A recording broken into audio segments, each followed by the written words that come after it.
pasa, Crux? ¿Qué tal? ¿Cómo estamos? Bueno, hoy voy a grabar un vídeo un poquito diferente y va a ser un vídeo un poco diferente porque va a ser una reacción después de unos cuantos años.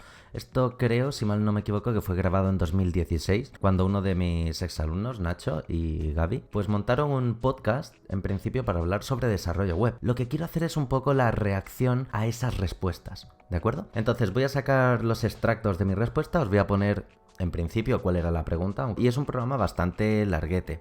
De hecho dura pues unos casi 40 minutos. Así que voy a intentar resumir un poco tanto la pregunta como, bueno, voy a intentar colocar por supuesto mi respuesta. No lo he escuchado al completo, es decir, he escuchado más o menos las partes en las que hablo y cuál es la pregunta, para ver más o menos la reacción y hacer un poco introspección sobre qué ocurría, por ejemplo, en el año 2006 y qué ocurre ahora en el año 2020 y cómo ha cambiado todo. Y bueno, la percepción que tenía en ese momento y a nivel de, bueno, pues a nivel de como profesor, cómo o qué intento enseñar o qué valores han cambiado o qué valores no han cambiado. Hablamos un poco sobre Angular y si alguien debía en el año 2016 de empezar a estudiar por Angular. En el año 2016 sí que es verdad que Angular comenzó un poco a estar ya bastante en auge, pero aquí es donde viene la historia. Todavía estaba en beta, ese año fue cuando Google iba a sacarlo de beta y había muchísimas empresas que pedían Angular, era exageradísimo, ¿de acuerdo? Así que va a ser curioso a ver qué pasa en este punto, porque claro, en 2020, como ya hemos visto en los vídeos, que por cierto pues te dejo una tarjetita arriba, Angular se pide suficiente, o sea, se pide bastante. Entonces vamos a hablar un poco de ese tema,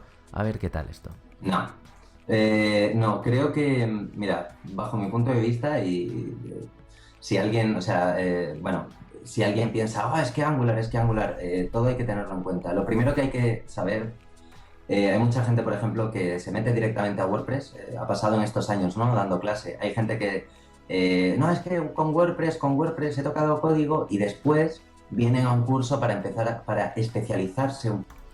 Esto suele pasar incluso a día de hoy, es decir, hay muchísima gente que quiere o que aprende, que comienza por ejemplo a trabajar con WordPress, ¿de acuerdo? Que a día de hoy además es el CMS más utilizado. Y se dan cuenta al fin y al cabo cuando ya ha pasado el tiempo que necesitan tener una mayor comprensión, literalmente, del código. Entonces es cuando de repente empiezan a aprender HTML, cuando empieza a aprender CSS, cuando se empieza a aprender jQuery.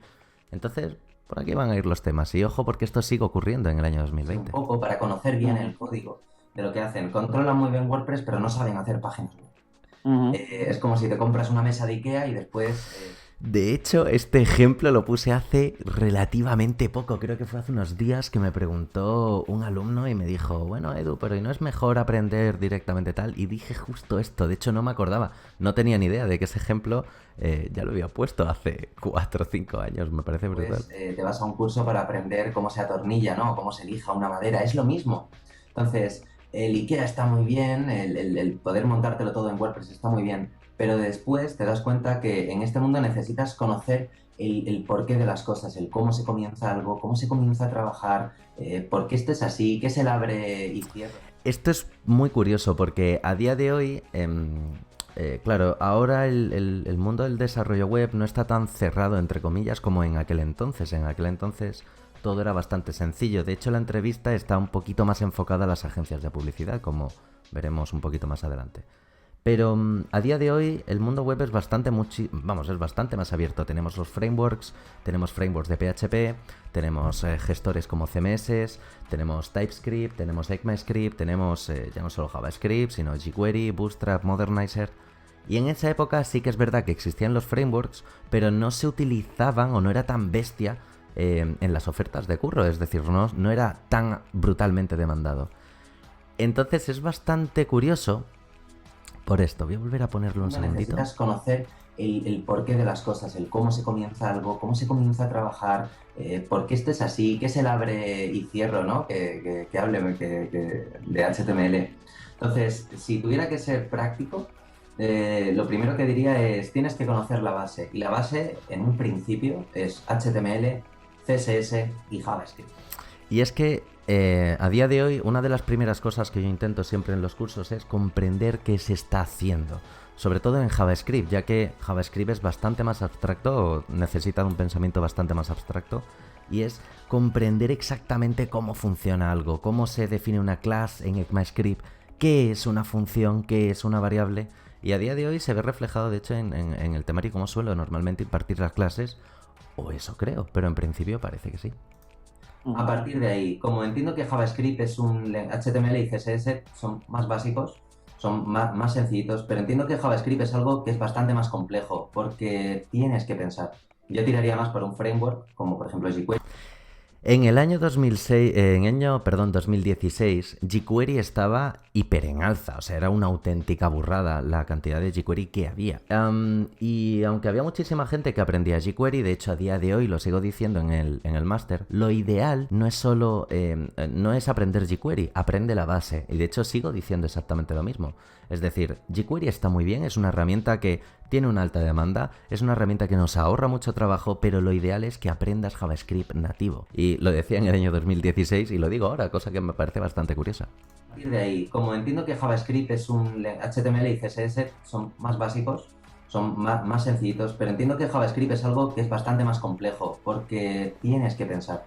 Yo tiraría más por un framework como por ejemplo jQuery, que es algo que ya también está en el aire, o sea, está ya incrustadísimo. Pero no hay mucha gente que dice, no, jQuery, eso es para vagos. Bueno, peor es utilizar Dreamweaver, ¿qué te voy a decir? No, Sí. pero Bueno, antes de nada, he tenido de hecho algún alumno que ha dicho yo Angular no lo quiero tal y jQuery me parece de cutres, ¿no? Eso literalmente han sido la respuesta de un alumno que tuve hace relativamente poco. Lo curioso de este tema es que a día de hoy hay los gurús de Twitter, ¿no? Que hablo, a ver, no son literalmente de Twitter, pero sí hay mucha gente que se cree gurú. Y en el caso bastante concreto de jQuery sigue pasando lo mismo. Hay mucha gente que dice que jQuery no sirve para nada, que jQuery ha muerto. De hecho, tengo alumnos que me llegan y me dicen, es que me ha dicho un compañero que para qué vamos a estudiar, un compañero que está estudiando en otra escuela, que aprender jQuery es una tontería. Y es como, a ver, si aprendes solo jQuery, vale. Pero si tú aprendes JavaScript y después jQuery, que lo vas a utilizar, porque eso te lo vas a tener que comer, lo aprendes después, lo trabajas después y lo aprendes también, oye, tienes una herramienta más. Eso no te va a restar, de hecho te va a sumar. no, Sí. pero fuera de eso, le diría que empezara por eso. Por cierto, la coña de Dreamweaver es porque Dreamweaver siempre ha tenido una muy mala aceptación por parte de los desarrolladores. En su día, más que Sublime, estaba Coda, que Coda era como un editor maravilloso. Después fue Sublime Text y ahora mismo Visual Studio Code es el que tiene, ¿no? el cielo ganado en principio. Pero en el caso de la coña de jQuery, de Dreamweaver, perdón, va por ahí. Tres básicos, puesto que son los lenguajes básicos, ¿no? HTML, CSS y JavaScript. No, es que hay una cosa que se llama Bootstrap. Bueno, si controlas CSS, Bootstrap verás que realmente se basa muchísimo en eso. Si después quieres, por ejemplo, intentar hacer no solo animaciones, sino montarte páginas web muy dinámicas con carga de contenido, pues a lo mejor podrías probar Ajax. Pero yo empezaría por esos tres básicos. Si esos tres básicos te gustan, lo siguiente que Es curioso que en el año 2020 sigamos diciendo lo mismo, pero es que es la base de absolutamente todo lo que se monta ahora. HTML, CSS y JavaScript. sería probar algo de PHP. No por nada, sino porque todo programador frontend debería de saber un pelín de backend. Hay que comprender el contexto, pero en ese momento PHP era el rey. Todavía no teníamos frameworks tan bestias ni tan útiles. Estaba todos los frameworks tipo Angular, React que estaban en beta. Y en ese momento la demanda de PHP sobrepasaba, pero vamos, por goleadísima a los frameworks. O saber de qué va, como mínimo. De tal manera que si te gusta backend, métete a backend, es un poco más... Esto, a día de hoy sigo pensando lo mismo. Es decir, aunque seas maquetador web o seas programador y controles un poquito más de JavaScript y demás, es necesario, bajo mi punto de vista, que un maquetador frontend, aunque no sepa programar en PHP, sí que tenga algún mínimo de conocimiento de cómo funciona. Digo mínimo, que sepa de qué puede ir la vaina. Y esto es bastante interesante porque a día de hoy hay mucha gente que dice, no, es que PHP no es necesario. Es que te vas a comer PHP, compañero o compañera. Por lo tanto, no aprendas PHP, pero por lo menos que sepas de qué vas. Que es un básico. Rollo a lo mejor, pero si te gusta te lo vas a pasar pipa. Si eres una persona más visual, seguramente tires mucho más hacia el front. Y, y esa sería, para mi punto de vista, la base. Ya no solo eso, sino que también sería ideal para alguien que comience saber un poco por dónde va a tirar. Da igual que sea agencia de publi o después sea a lo mejor una empresa desarrolladora más pura, pero también intentaría explicar o intentaría decirle que aprendiese control de versiones, de tal manera que muchas personas pueden estar trabajando en el mismo proyecto pero y sobre los mismos archivos, pero ningún archivo se colapsa sobre otro.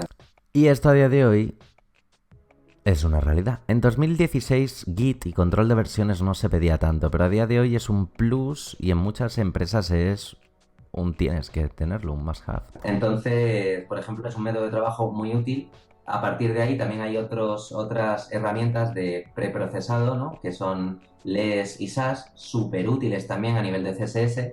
Y que claro, a lo mejor tú ves LES y SAS de principios y dices, esto es un poco extraño, pero si conoces CSS de base, te das cuenta que es increíble. O sea, que puedes hacer unas virguerías maravillosas, ahorrarte una cantidad de tiempo increíble y tomarte un café cuando te sobra.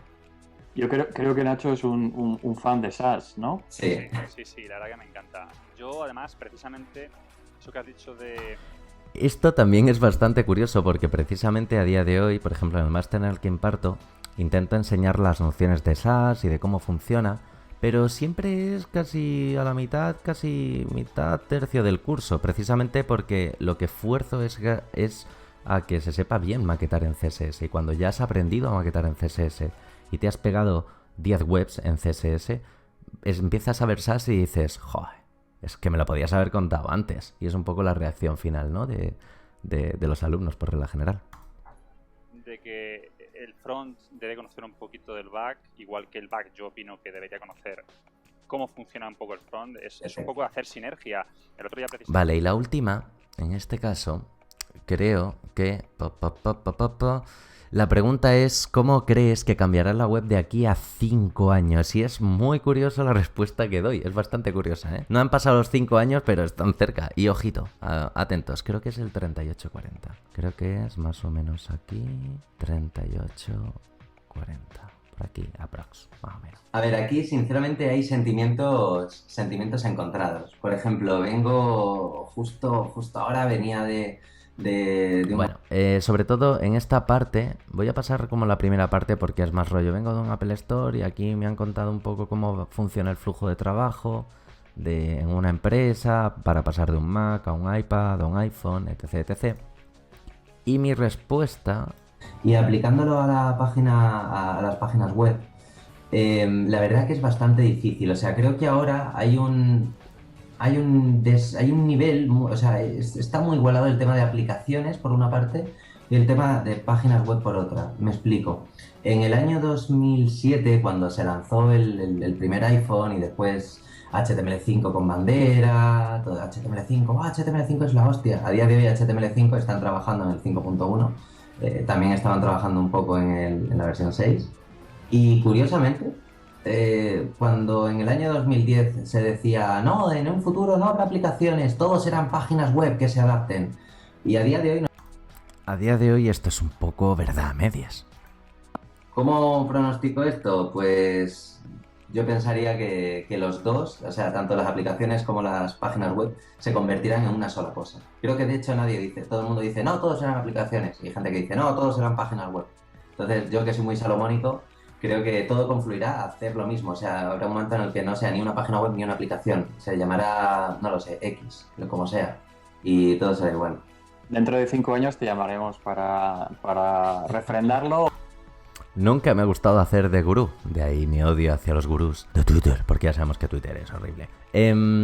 A ver, esta respuesta, además, creo que tiene bastante sentido, porque a día de hoy, por ejemplo, podemos montar una aplicación, ya sea en React y pasarla a móvil con React Native, o incluso con Ionic, ¿no? Con el framework de Ionic. Podemos montarnos nuestra propia web, normalmente está más pensado para hacer aplicaciones, en el caso concreto de Ionic, pero con Angular y con Ionic podríamos sacar también una aplicación. Entonces, es un poco como que se ha combinado, ¿no? Ambas cosas. Es bastante curioso porque estaba haciendo un poco la revisión de esto, vamos a dejarlo aquí porque el vídeo se me va a quedar súper largo, seguramente dure ya bastante tiempo. Pero mi intención en principio era hacer un poco un poco de reflexión y de introspección por regla general. A ver, por una parte hay que intentar ser realista, de ahí que estos vídeos que he estado sacando estos días y que seguiré sacando porque queda algún otro que ya tengo preparado. Estos vídeos en principio sobre qué demandan las empresas, qué se buscan las empresas. Y es que cuando hablamos normalmente del mundo de desarrollo web, nos encontramos con que hay una cantidad de lenguajes exageradamente brutal. Y es bastante importante que sepamos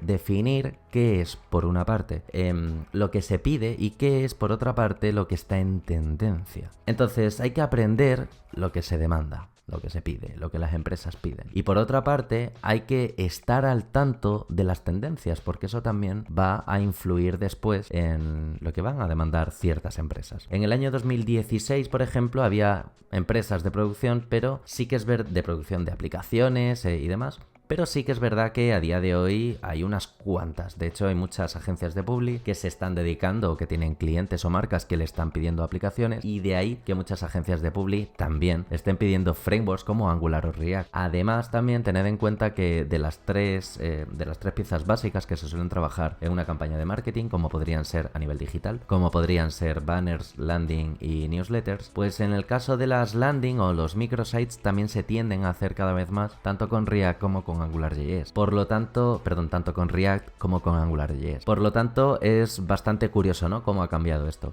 Os recomiendo el podcast porque tiene la verdad que bastante información, aunque sea de hace unos años, pero hay cositas que no pasan, como las buenas prácticas de CSS, trabajando con diferentes CMS, porque ahora nos encontramos en el caso concreto de que sí que tenemos que aprender React, Angular y Vue, y ahora viene Svelte, y ahora viene X y Z, pero hay que tener en cuenta una cosa: hace unos años la pelea era ¿qué CMS aprendo? ¿Aprendo PrestaShop? ¿Aprendo WordPress? ¿Aprendo Joomla? ¿Aprendo Drupal? Y te lo tenías que aprender todo. También hablo sobre cómo aprendemos. Hay una pregunta que es más o menos, pues siendo freelance, ¿cómo encuentras autoformación? Y al fin y al cabo la respuesta que doy tiene bastante más o menos sentido, lo que pasa que la he pasado, ¿de acuerdo? Pero básicamente lo que estoy diciendo es que siendo como freelance, pararte a ver un curso o un vídeo o un tutorial, donde sea, es bastante más difícil. Entonces la forma de aprenderlo normalmente es metiéndote en una empresa y aplicando o aprendiéndotelo en ese momento en la empresa y aplicándolo directamente sobre un proyecto. Y esto se refleja después en lo que intento transmitir a los alumnos, que cuando acabéis el curso no intentéis aprender nada más, podéis dar pinceladas sobre X cosas, pero deberíais de asentar lo que necesitéis. ¿Cómo? Pues por ejemplo estando pues unos 3 meses, por ejemplo, de becario o de prácticas en algún tipo de empresa, y en solo la primera semana vais a aprender más que en cualquier curso que podáis hacer, porque tenemos el punto de la presión, ¿no? Así que, bueno, simplemente aquí vamos a dejar el vídeo. Creo que hay alguna respuesta más, pero bueno, de momento lo voy a dejar aquí. Me parece que ya se ha alargado suficiente. Es más, me apetecía hacer este vídeo, pero bueno, me apetecía, me hacía ilusión, y os recomiendo que os veáis este podcast de diseño. Habrá un vídeo que haré dentro de poco, que grabaré dentro de poco, hablando sobre referencias, sobre youtubers que deberíais de tener en cuenta, sobre canales de YouTube, sobre podcasts, y We Code Science será uno de esos podcasts que os recomendaré. Así que nada, un saludete, espero que el vídeo os haya gustado, darle a like si así ha sido. Ya para mí ha sido un poco nostálgico y volver al pasado, pero creo que hacer un poco de introspección y ver cómo ha cambiado, ¿no?, todo desde hace 5 años y ciertas formas de pensar, pues bueno, pues me apetecía hacerlo. Así que un saludo y nos vemos. ¡Chao, crux!